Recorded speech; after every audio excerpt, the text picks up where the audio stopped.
Decisions about decisions. A practical reason in ordinary life. By Sunstein. What's in it for me? Learn how to make smart decisions in a complex world. Feeling overwhelmed by the flood of decisions you need to make on a daily basis? If so, you're not alone. Every day, we're bombarded with options, influenced by everything from social dynamics to advanced algorithms. This book brief will guide you through strategies to streamline your decision-making, and, in the process, feel more confident and less overwhelmed. You'll learn about the power of autonomy, the impact of external influences, and how algorithms can help you make better choices. First key idea. Streamline daily choices with second-order decisions. Every decision, no matter how big or small, adds to your mental strain. But not all decisions are created equal, and there are ways to reduce your mental load while increasing the quality of your choices. Let's have a closer look at what this means. First-order decisions are those you make on a regular basis, like what to eat for breakfast or the best way to get to work. While these selections are necessary, they often result in decision fatigue. Enter second-order decisions, a strategic approach designed to make first-order decisions easier. Consider the basic first-order decision of deciding what to eat every day. By implementing a second-order decision like setting a weekly meal plan, you remove the daily burden of deciding what to eat. This is what's called a high-low strategy. It involves adopting measures that impose high costs prior to the decision but result in low costs at the time of the ultimate decision. In other words, you have to make an effort once, but then all your future decisions will be easier. In contrast, if you're facing a situation with limited information or high uncertainty, maybe you're deciding on a new hobby or exploring a new career field, a low-low strategy might be more appropriate. This could mean taking small steps, like trying out the hobby for a week or enrolling in a class on a new subject, to gradually increase your understanding without committing too much. With the low-low approach, there aren't many, or any, decisions you need to make before or after the final choice. Next, the low-high strategy involves delegation. This can be seen in a work context, where you might entrust a team member with leading a project. If you trust their judgment and experience, this frees up mental space for you to focus on other responsibilities. The low-high approach makes decisions easier at the beginning, but it might make them harder later on. What you should definitely avoid is the high-high method, which makes decision-making so complex that it triggers anxiety. For example, excessive planning for a weekend trip can turn what should be a relaxing pastime into a source of tension. In a nutshell, second-order decisions are a realistic way to simplify life's seemingly endless choices.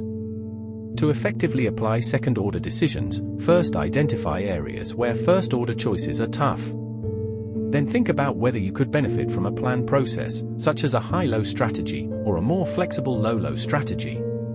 The goal is to be flexible and fit the plan to the situation at hand. Second key idea. The art of opting. All big decisions affect your life. So, with your future at stake, how can you tackle them? The answer lies in a process called opting, which is at the heart of every important decision you face. Opting is more than just choosing between A and B. It's reducing major decisions into smaller, more manageable chunks. When you pick something, you often do so from a state of equipoise. Remember that word if you want to impress your friends. Equipoise refers to the state of genuine uncertainty between two or more options. Opting sidesteps this uncertainty by allowing you to make smaller choices that can lead to a bigger decision when the stakes are high and outcomes. Decide your long-term satisfaction and purpose. Take, for instance, a college student unsure about their major. Instead of rushing into a decision, they opt to sample introductory courses in various fields. This approach lets them explore options and gradually find the right fit. By taking these smaller, reversible steps, they can make a more confident and informed choice about their future studies. How else can you handle pivotal life choices? Well, first, consider the impact on your overall well-being and happiness. Interestingly, research suggests that individuals who take risks are happier than those who don't. People relish fresh perspectives and experiences that take them out of their comfort zone. Remember that no big decision can be fully justified by logic. It usually calls for a leap of faith based on what you value most. But how do you prepare for such a leap?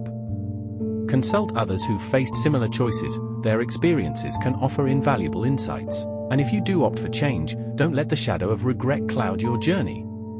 Look forward and embrace the path you've chosen. What's the takeaway here? Decisions about decisions are intricately personal and complex. They challenge you to weigh happiness, growth, meaning, and purpose. Opting is especially powerful in such high-stakes situations, allowing you to gradually build your understanding and adapt as new information comes to light. Breaking down a big decision into smaller parts not only relieves stress, but can also lead to a more informed and fulfilling future. Third key idea: information versus ignorance.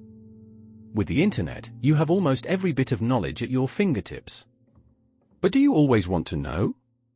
If you're like most people, your brain is constantly at odds between seeking and avoiding information. At the heart of this data dilemma is a simple yet profound question: does this knowledge make me happy or serve a purpose? You see, people are naturally drawn to knowledge that has either instrumental value, data that helps us achieve our goals, or hedonic value, information that makes us feel good. However, when it comes to knowledge that may trigger negative emotions or doesn't appear to be directly useful, an urge to avoid kicks in. Consider a genetic medical test.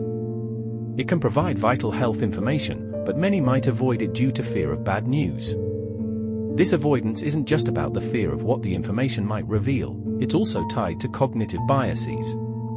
Present bias, for example, can lead us to prefer immediate pleasure over long-term gains, pushing us into a kind of strategic ignorance, especially in situations where knowing could lead to changes in behavior we're not ready for. Yet research shows that people tend to mispredict their reactions to bad news. The prospect of regret or distress is often more daunting than the experience itself. In policy contexts, this becomes critical. People's expressed desires for information don't always align with what's helpful for them, posing a challenge for those making information-related rules. So, how can you make good decisions in the midst of so much information? Start by looking for areas where you might be avoiding useful knowledge.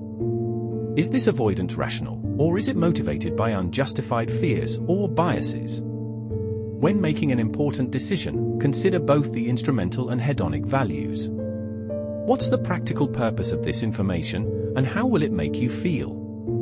Remember that your reaction to the news, whether good or bad, may be milder than you think. And the information you shun may unlock doors you didn't know existed. Fourth key idea: how new information influences your decisions. Imagine you're at a family dinner. The conversation turns to the hot-button topic of climate change. Opinions vary. Environmentalist Uncle Joe is alarmed by a recent report about rising sea levels. Meanwhile, Aunt Sarah, a skeptic, rejects Joe's concerns by citing an article about improved air quality in large cities. This isn't just about differing opinions on global warming, it's a classic case of asymmetrical information updating. Both relatives process information in a way that reinforces their existing beliefs and makes them feel better. Do you do the same thing when faced with new information? If so, that's normal. Belief updating doesn't happen as often as you might think. When a chance for a belief update arises, there's a complex interplay between previous opinions, the nature of new knowledge, and emotional reactions to it. People often mold new information to fit what they already think, and this occurs a lot when discussing controversial issues. Strong supporters react firmly to bad news, while skeptics respond cautiously to good news. This pattern of information intake greatly contributes to societal divides in areas like politics and health. Turns out, we cherry-pick evidence to support our beliefs and logically reaffirm our views with new input. So, how can you approach belief updating more rationally? Start with self-awareness. Recognize if you're favoring evidence that fits your existing views.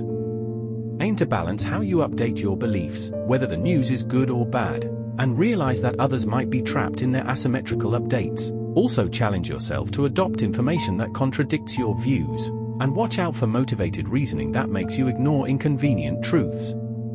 By acknowledging your biases, you can enrich your personal growth and contribute to more nuanced conversations.